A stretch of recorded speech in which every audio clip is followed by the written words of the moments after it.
सबसे अच्छी बात इस सब्जेक्ट की मुझे जो लगती है पर्सनली, ये मैथमेटिकल सब्जेक्ट है। अब हमने इंजीनियरिंग की है तो ऑब्वियसली हम मैथमेटिक्स के स्टूडेंट रहे किसी जमाने में, आप आज भी मान लीजिए हैं ही।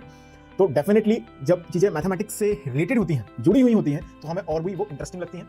और यहाँ पर मैथमेटिक्स का किस तरह से इंजीनियरिंग एप्लीकेशन है, उसका ग्राफिकल ऑब्जर्वेशंस क्या है, ग्राफिकल इंटीग्रेशन कैसे होते हैं, डिफरेंशिएशन कैसे होते हैं, यहाँ से सब्जेक्ट की शुरुआत होती है। तो बहुत चार्मिंग सब्जेक्ट है, मैथमेटिकल सब्जेक्ट है, तो इंटरेस्टिंग भी है, ओके, मजेदार भी आएगा। लेकिन एज यूजुअल मैथमेटिक्स की कुछ खास बातें भी होती हैं जो उसको थोड़ा सा अदर से स्पेशल बनाती हैं। वो होते हैं उसके जैसे किसी युद्ध में अच्छे सैनिकों के साथ साथ अच्छे हथियारों की भी जरूरत होती है। तो निश्चित तौर पर मैथमेटिक्स के हथियार हैं उसके फॉर्मूले।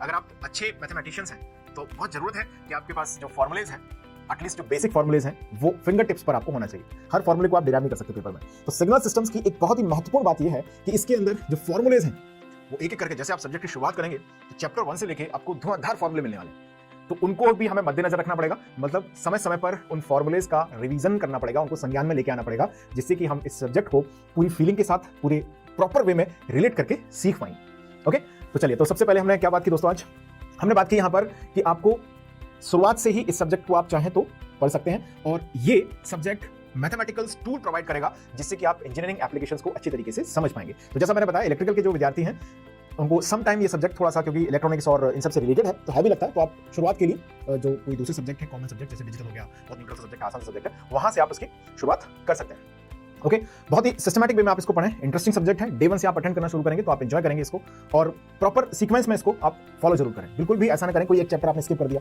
फिर आप दूसरे सब्जेक्ट चैप्टर पर स्विच करेंगे। जब आप अटेंड करना शुरू करेंगे तो आप रियलाइज करेंगे बेसिक ऑफ ऑपरेशन, जहां से सब्जेक्ट की शुरुआत होती है, वहां से क्लासिफिकेशन ऑफ सिग्नल से होते हुए सिस्टम, फिर एलटीआई, फिर Fourier series, Fourier transform, Laplace, Z transform, sampling criteria, इनमें बहुत ही कोरिलेटेड वे में स्टडी की गई है। मतलब आपको सीक्वेंस ब्रेक नहीं करना है।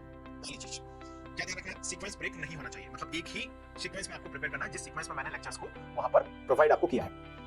पहली बात आप ये ध्यान रखेंगे। दूसरी बात, अब जैसे मान लीजिए हमने कोई एक टॉपिक को हमने अटेंड किया, जैसे बेसिक्स ऑफ ऑपरेशन हमने चैप्टर 1 कंप्लीट किया, तो बड़े इत्मीनान से उस पूरे टॉपिक का आप रिवीजन करें।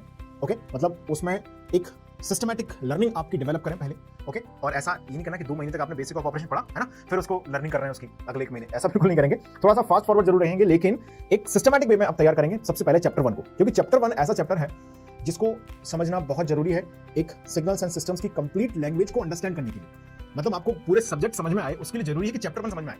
स्पेशली मैं एम्फेसाइज कर रहा हूं चैप्टर 1 पर, क्योंकि चैप्टर 1 इस तरह का है जिसमें बेसिक ऑपरेशंस की, जिनको हर बार हम यूज करेंगे पूरे सब्जेक्ट के अंदर, उनकी चर्चा की जाती है, और बहुत ही सिस्टमैटिक वे में उस चैप्टर को आप अटेंड करें। अदरवाइज आपकी कहीं ना कहीं जो सब्जेक्ट को लेके अंडरस्टैंडिंग है वो डिस्टर्ब हो जाएगी।